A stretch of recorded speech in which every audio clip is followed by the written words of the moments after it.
আলাইকুম। SR kitchen থেকে সকলকে স্বাগত।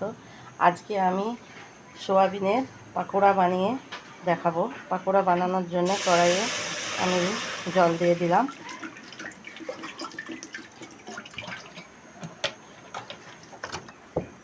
এর মধ্যে আমি 100 গ্রাম মতো সোয়াবিন দিয়ে দিলাম,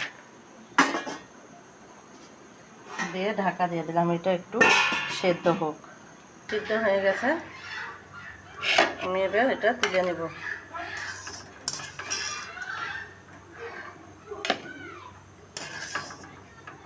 এই দেখেন আমি সব সোয়াবিনগুলো তুলে নিলাম। এবার এগুলো একটু ঠান্ডা জল দিয়ে দেবো।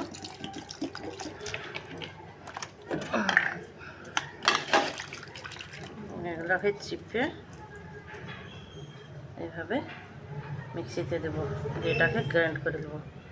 দেখেন এইভাবে সোয়াবিনগুলো চিপে আমি মিক্সিতে এটাকে ঘুরিয়ে নেব।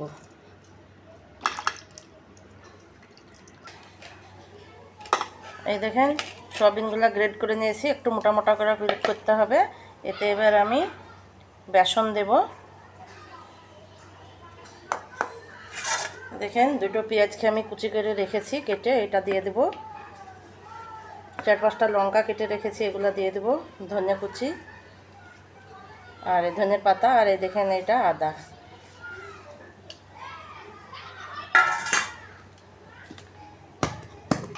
পরিমাণ মতো লবণ দিয়ে এগুলোকে আমি সুন্দর করে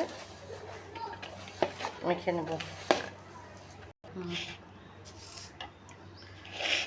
এখানে আমি দুটো ডিম ভেঙে নিয়েছি, এর মধ্যে ডিমটা দিয়ে দেব। আর এটা মচমচে করার জন্যে আমি 3 চামচ মতো চালের আটা দেব, দিয়ে ভালো করে এটাকে আমি মেখে নেব।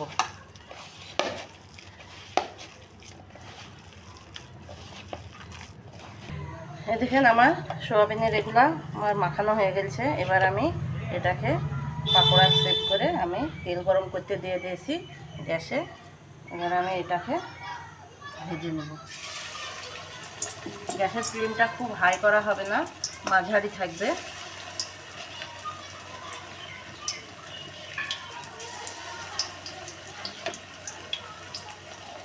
এভাবে আমি আস্তে আস্তে লাল লাল করে ভেজে নেব।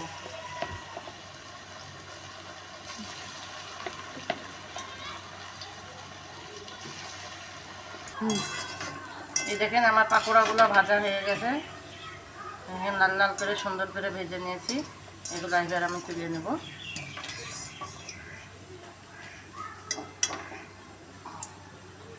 একটা টিস্যু রেখেছি, টিস্যুর মধ্যে তুলে নেব।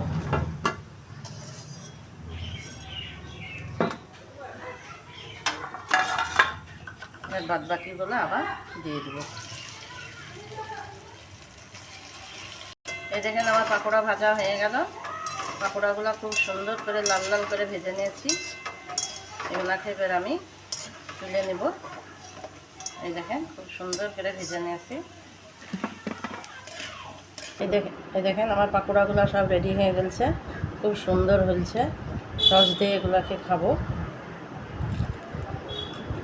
ভিতরটা একদম খুব সুন্দর ভাজা।